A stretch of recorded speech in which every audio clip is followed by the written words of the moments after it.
नमस्कार। SSC West Bengal exam exposed. Supreme Court ने दिया वेस्ट बंगाल सरकार को 7 दिन का ultimatum. Bengal teacher recruitment scam अब पूरी तरह से बेनकाब। दोस्तों, मैं हूं आपका होस्ट और दोस्त doctor Ajay Kumar Pandey, Supreme Court of India से, और फिलहाल आप देख रहे हैं फोर्सी सुप्रीम लॉ पार्टनर का यह कानूनी एपिसोड। बंगाल का अब तक का सबसे बड़ा teacher recruitment scam supreme court की निगाहों में है। एसएससी को स्टाफ सिलेक्शन कमेटी को सुप्रीम कोर्ट ने ठोक दिया है, एक धमाकेदार आदेश दिया है। सनसनीखेज आदेश में सिर्फ 7 दिन की टाइम एसएससी को दिया गया है, जिसके अंदर एसएससी को तमाम टेंडेड कैंडिडेट्स की लिस्ट सार्वजनिक करनी है, पब्लिश करनी है। यानी बंगाल में सुप्रीम कोर्ट का पोल खोल अभियान शुरू। Kolkata teacher recruitment scam 2016। SSC के थ्रू हजारों की नियुक्तियां निकाली गईं और बहाली भी की गई। आरोप पैसा लेकर गलत तरीके से अपॉइंटमेंट लेटर दिया गया। हाई कोर्ट ने पहले ही इस केस को एक्सपोज कर दिया है, लेकिन एसएससी है कि मानने को तैयार ही। डिले पर डिले किए जा रहा था, टाल मटोल किए जा रहा था, लेकिन सुप्रीम कोर्ट ने कहा हद बस करो, तुमको मिलते हैं सिर्फ 7 दिन, अर्थात आने वाला सोमवार। इस स्कैम के बारे में सुप्रीम कोर्ट में काफी महत्वपूर्ण होने जा रहा है। 7 दिन के अंदर सुप्रीम कोर्ट के इस आदेश के तहत एसएससी को पूरे टेंटेड कैंडिडेट्स की लिस्ट पब्लिश करनी थी। नया एग्जाम शेड्यूल कंफर्म करना है 7 और 14 सितंबर। ये 2 डेडलाइन दी गई है। एप्लीकेशन विंडो खोलना है फिर से, और वेटिंग और वार्निंग दोनों दी गई है कि अगर एसएससी ने सुप्रीम कोर्ट के इस आदेश को कंप्लाई नहीं किया तो इसके बाद इससे बड़ा धमाका होगा। तो जब यह वीडियो आप देख रहे होंगे तो सुप्रीम कोर्ट के द्वारा फिक्स की गई समय सीमा सितंबर 7 खत्म हो चुकी है। लिस्ट पब्लिश हुई या नहीं, यह तो एसएससी बताएगी। 2 तारीख नई नियुक्तियों के लिए विंडो खोला गया, नहीं खोला गया, कितने लोग अप्लाई किए, यह भी एसएससी बताएगी। तो इंतजार करते हैं इस सप्ताह का कि सुप्रीम कोर्ट में एसएससी क्या क्या लेकर आती है अपने थैले में। लेकिन जो इनोसेंट और जो निर्दोष एप्लीकेंट्स हैं, एस्पायरेंट्स हैं, उनको क्लियरिटी तो मिलेगी कि उनका भविष्य क्या होने जा रहा है। करप्शन के नाम पर जिन योग्य लोगों को वेटिंग लिस्ट में रखा गया है, हो सकता है उनका सपना हकीकत में बदल जाए, उन्हें ज्वाइनिंग लेटर मिल जाए।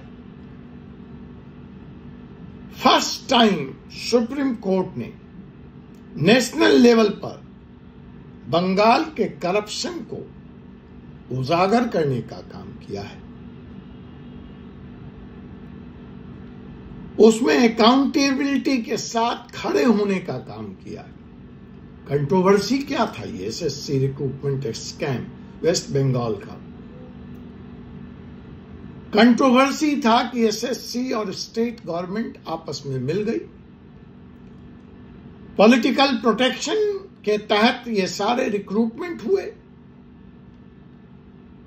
दूसरी बात जो इसमें जानने योग्य है कि क्या सभी टेंटेड कैंडिडेट्स किसी न किसी पॉलिटिशियन के रिश्तेदार हैं। तीसरा सवाल कि यह ट्रेंड क्या सिर्फ वेस्ट बंगाल तक रहेगा या यह पूरे इंडिया के एसएससी और पीएससी एग्जाम पर भी असर डालेगा। आपने देखा है कि ऐसे ही एक मामले में सुप्रीम कोर्ट ने पंजाब के असिस्टेंट प्रोफेसर्स रिक्रूटमेंट को भी रद्द कर दिया। पंजाब के बाद अब यह दूसरी बड़ी कार्रवाई है वेस्ट बंगाल में, लेकिन उस इंसान के दर्द का सोचिए जिसका कोई कसूर नहीं,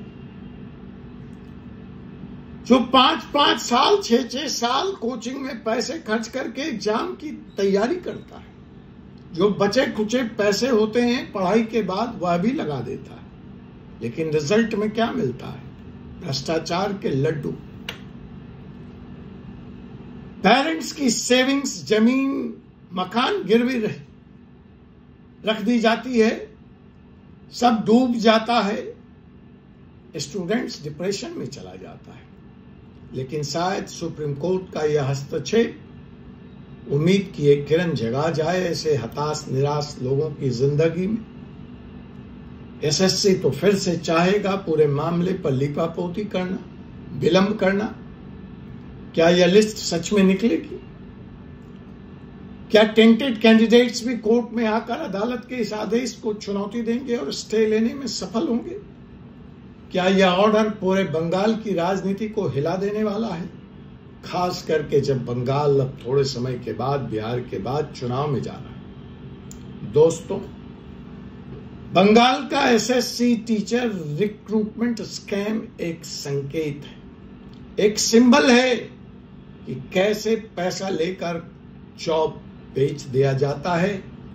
पैसा लेकर कैसे सुप्रीम कोर्ट ने एक बार फिर जनता के हक में खड़ा होकर ऑर्डर दिया है।